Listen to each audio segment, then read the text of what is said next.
Hello friends, வணக்கம். வரலட்சுமி விரதம் பண்டிகைக்கு இதே கம்பளம் கோலம் எப்படி போடுறதுன்னு பார்க்கலாம்.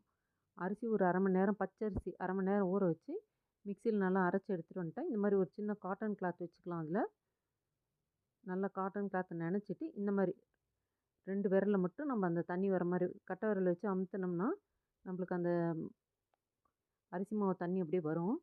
ஓரளவுக்கு நம்மளுக்கு தண்ணியாக கரைச்சிக்கலாம். ரொம்ப தண்ணி இல்லாமல் இந்த மாதிரி கரைச்சிக்கலாம். அப்படியே 2 கோடு இழுத்தோம்னா நம்ம மேலே அமுத்தும் போது அந்த மாவு இறங்கிட்டே இருக்கும். நல்லா கோடு வந்துடும். இது காஞ்சாக்க நல்லா அழகாக தெரியும். நம்மளுக்கு டெய்ல்ஸ்லன்றனால அந்தளவுக்கு சரியாக தெரியல. காஞ்சிச்சுன்னா ரொம்பவே அழகாக தெரியும்.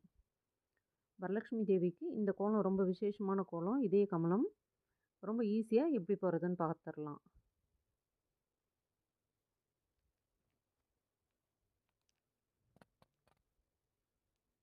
பதினோரு புள்ளி வச்சுக்கலாம். நேர்புள்ளி 11 வச்சுட்டு அதுலேருந்து 5 புள்ளி நம்ம கணக்கு எடுத்துக்கலாம். நடுவில் சென்டரில் ஒரு புள்ளி வரும் பாருங்க. இந்த பக்கம் 5, அந்த பக்கம் 5 விட்டுறலாம். சென்டரில் ஒரு புள்ளியில் கணக்கு வச்சு அது 4 பக்கமும் 5 புள்ளி வச்சுக்கலாம். இந்த மாதிரி 11 புள்ளியில் சென்டரில் ஒரு புள்ளி விட்டுட்டு மிச்சம் எல்லா பக்கமும் 5 புள்ளி வச்சிடலாம். இந்த 5 புள்ளியில் இந்த பக்கம் இருக்குது பாருங்கள், அதுலேருந்து ஃபஸ்ட்டு புள்ளியும் இந்த பக்கம் இருக்க கோடில் 2வது புள்ளிக்கும் அப்படியே ஜாயின் பண்ணி விட்டுறலாம். ஒன்று போட்டிங்கன்னா போதும். அடுத்தது அப்படியே லைனாக போட்டுடலாம். கீழேருந்து முதல் புள்ளி, இந்த பக்கம் மேலேருந்து 2வது புள்ளி, முதல் கோடு அடுத்த கோடு அப்படியே. ரொம்ப ஈஸியாக இருக்குது பாருங்கள். இந்த கோலம் கொஞ்சம் பொறுமையாக கவனம் வேறு எங்கேயும் போகாமல் கரெக்டாக போட்டால் தான் கரெக்டாக வரும். ஒரு புள்ளியில் மாற்றி போட்டிங்கனாலும் கொஞ்சம் ஜாயின் பண்ணுறது கஷ்டம்தான். அதனால் கொஞ்சம் புள்ளி இடைவெளி வச்சு போட்டுக்கலாம். இப்போ வந்து நம்ம கணக்கு வச்சு போடணும். இந்த 2 இதையும் விட்டுட்டு 3வதுல நம்ம நடுவில் 1 விட்டுட்டு 2வது வருது பாருங்கள், அதில் ஜாயின் பண்ணணும். நம்ம கோட்லேருந்து 3வது புள்ளியில் ஜாயின் பண்ணணும். ஈஸியாக தான் இருக்குது பாருங்கள். இதுலேருந்து இதுக்கு ஜாயின் பண்ணிடணும். அவ்வளோதான்.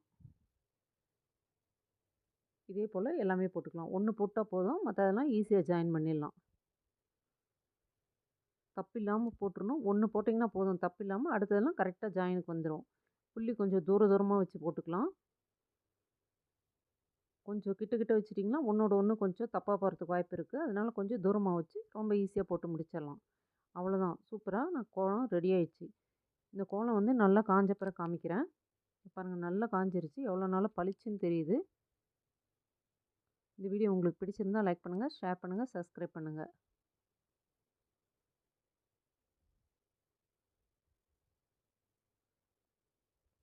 தேங்க்யூ.